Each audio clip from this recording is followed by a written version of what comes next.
was very fortunate. I think it was 1995 to go to Junior's Juke, and Oh, yeah. RL played, Oh, wow. and then Junior played. It was Right. a Sunday night at 10 o'clock, and it was Had to be- primal dancing in the summer heat of Mississippi. Everybody was Oh, up man. dancing and around That's- the pool table. That's and classic. It was.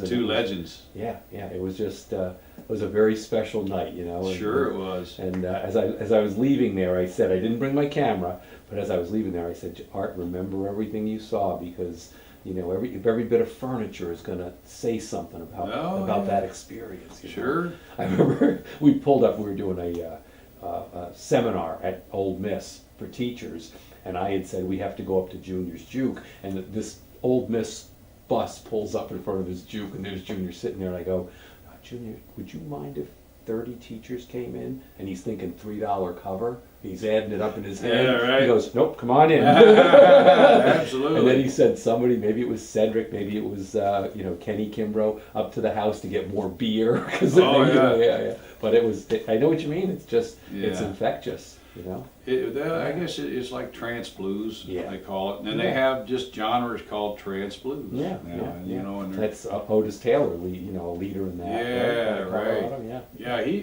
I love him because he does the folk fests Mhm. as well as the blues fest Yeah. and just music fest. And Yeah. that's where I want to get Yeah. into too. He does something out in Colorado, and I think he does it in the fall, called the Trance Blues. Oh, It might okay. be October, November. Oh, really? It's maybe 3, 4, 5 years in the Oh, run. okay, And okay. It's just a lot of that style of music. You ought to look into that. Yes, Yeah. I should. Thanks Yeah, for the tip. yeah, Because I think he's great. I dig what he does. Yeah. Well, I introduced you as kind of a cottage industry here. You're a one-man industry. You're handling. I look tired, You're, don't I? yeah, you're handling the RV Stone, rocket to.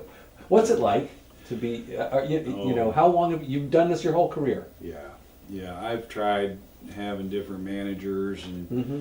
if they're not as excited about it as you are, you might as well hit yourself in the head with a hammer. Yeah. Because they want control. I would love to have somebody to partner with that shares the vision, Mm-hmm. and it's just hard to get that because everybody's got their own thing going. Yeah. But it's exhausting a lot of times, Yeah. and the booking is probably the hardest. Now I sub out Rick Lusher. I know the name. Yeah, I probably know Rick. He Yeah. does Albert Castilla. Oh, yeah, and, yeah. His media and radio, and Rick's brilliant.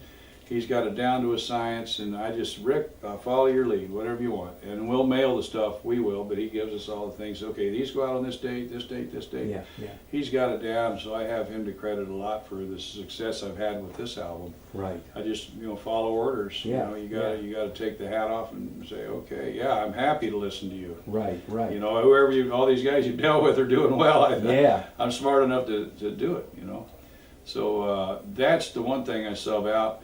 The bookings, I've got little helpers around the world. I just went to Europe over there and shook a lot of hands, did a lot of radio, and so I've got helpers now to bring me back and broaden that.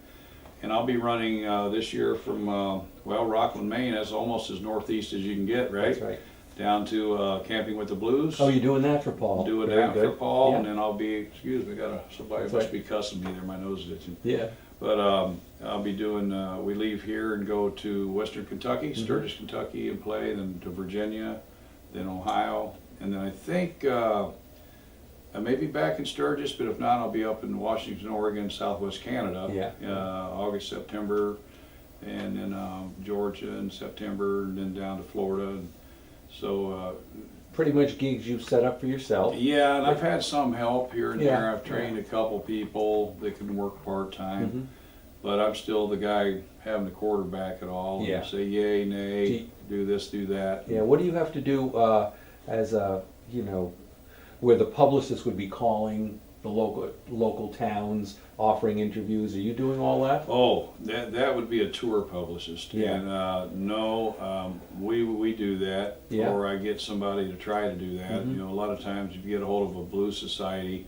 And the great thing about the blues world, another reason I jumped in, is it is organized to a degree to where you have these blues societies, you know, some help with acts, some don't. And so you try to utilize Yeah. what skills are there. Yeah. And a lot of the DJs are tied in. Last night, Larry Lisk from Tampa. Oh yeah, Larry flew up there. He was He's going up. to be at the we're going up there to the Yeah, fest look this at it. I weekend. kept looking out. Yeah.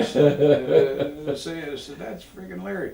So it was good to see him. And then a guy named Mike Murphy came out from Bangor. Okay. That's how you pronounce it. I Yeah, learned. that's right. Bangor, not Bangor. Yeah, that's right. Yeah. So he came, but a lot of time those guys will help. They say, yeah, you can try playing here, do that, Okay. and I'll pass it off. And if whoever I pass it off to doesn't handle it, I'll wind up doing it. You know. Right. And I took a driving job a couple years ago doing pilot car work for oversized loads, and it took me all over the country. So wherever I was, there I was. Yeah. And there's a radio station, a venue, or a blues somebody I get to go visit. Right. Where instead of having somebody giving me hundreds or thousands of dollars to do it, I was getting paid to go. Yeah. So I use that to my advantage. So we're spreading out pretty good, you know. Yeah. But I've been to 32 countries doing music. Well, 31 doing music Wow. over the years. Yeah. And I'd like to do a few more. Yeah. Well, it sounds like you've made this nice gain slowly, throughout your life, which has now been kind of an advantage for you. Instead of you're the one in control of RB Stone instead of jumping from one booking agent to another or one publicist to another. I'm sure it's tiring at times. You'd rather be. Well, what is the most tiring part? The writing, the performing, the management? Oh yeah, the admin. Yeah. The admin. I mean, I'm not a good admin guy, and the booking. Okay, I'm 6 o'clock going to the post office because these guys need CDs, things like that. Oh, they don't have posters there. I got to send them. Yep. Things like that. The playing is why we do it. Yeah, so right. you usually get energy from that. Yeah. Unless you're just completely wore out. Yeah. The writing doesn't wear me out. Mentally, you might get tired doing it, but you can take a break. Yeah. But it's the admin and the travel just over in Europe, unless you have help where I can nod out. And I hired a guy to go this year, and he helped 2 of the 3 weeks, and it did take a load off, helped with merch and helped drive. Nice. So I could at least get that 20 or 30 minute nap in from point A to point B and show up refreshed and not have to hassle, because you're sorting through all t-shirts and all this, trying to get that, and then trying to set up your stuff, your harmonica, you left something in the van. Yeah. Oh man. I just quit taking merch for a while. It was just too much. Yeah. But so having somebody help is great. That's cool. But yeah, to have just a lot of these guys who are really successful, honestly, from country to blues to bluegrass to folk, they have their wife or a girlfriend or somebody that is emotionally invested as well as financially. And they will work those 20-hour days to make it happen. Yeah. And I've seen some really successful people. And you can do that in our genre. Yeah, and you can do that today too with technology. With everybody connected on Facebook and Twitter and everything. It really does help. I go online. Doug Deming. You were playing here tonight. Come and see us. Jennifer Magnus, Shanika. So I'm sure you're on there too. Just absolutely. announcing, letting sure. people know, and you're staying connected to those fans one at a time, which is kind of neat. But I love your backstory. You seem like the old time cowboy. Hobo, drifter, guitar on the back. You didn't start playing guitar until you were in your 20s? Yeah, like 23, 24. I banged on the drums a little as a kid and a little piano, but never anything. And I had 2 cars, 2 trucks, 2 motorcycles, and a house, and I was miserable at 23 or so, running a business. And I said, man, I could be miserable in Colorado. The scenery is a lot better than Ohio. So I just sold it all and loaded up and went out, and I wanted to learn how to ride bulls and break horses. And I didn't do bulls, but I did some saddle bronc and bareback bronc. Okay, wow. Matter of fact, I've got on my one of my Facebook sites, it's got me launched off of my first bareback horse midair, and the hat's down here, and I'm looking for a place to land. And the photographer just snapped it at the perfect time. So I stumbled across that, and I put it on there the other day. Neat. So, but yeah, I just you don't know how long you're gonna be here, and I told my dad, I said, I've done all this, and I can do it again. I said, I don't know whether to go to Switzerland because I love the mountains, or he says, why don't you see our country first? And that's all it took. Moved out there, lived on an Indian reservation for several months, learning for free how to work horses. and I taught myself to play guitar at night with songbooks. Yeah. And so I got good enough at both where the local outfitters would hire me to go pack people in the mountains Right.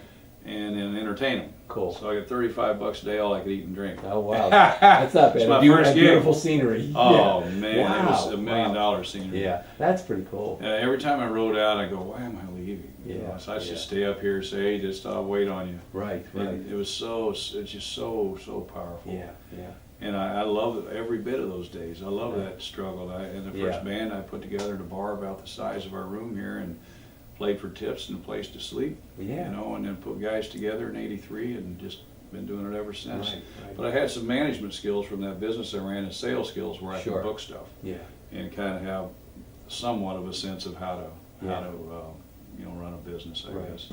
I read somewhere that you would to ask bar owners, you just play for tips as a solo guy. Not so much. I mean, I Okay. really didn't. I don't know where that got Okay, out yeah, there. I okay, think she then- does that. No, I've probably done it maybe 3 or 4 times in my life. All right. Yeah. No, but the first gig ever, yeah, set Was up in that tips? little bar, some food and some tips, and Yeah. actually slept at. My buddy had a girlfriend. I slept on their couch Right. upstairs, Yeah. you know, and so it was at a bar downstairs, package store, and apartments upstairs, Right. out So- in the middle of Colorado. So Yeah. that was cool. So since '83, since you put this first band together, first recordings, whatever, to today, what's the percentage of R.B. Stone's life that's music and other jobs? Well, it was just 100% for many years, Yeah. and then I got tired of being that guy in the corner that's too loud or Mhm. whatever. You know, just I got tired of playing just to make money. Okay.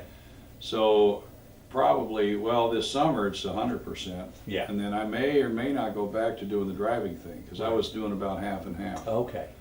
And but I just want to play full time if I can. If Right, there's any way right. to keep that going, Yeah. Yeah. I just soon do that, you know, because it's I love doing it. But Yeah. the driving thing too is like, okay, I do this, I get paid. Yeah. There's no phone calls, I get done, cash check. Yep. And Yeah. there's therapy in that. Yeah. You know, when And, you're the and guy. it gives you time to write.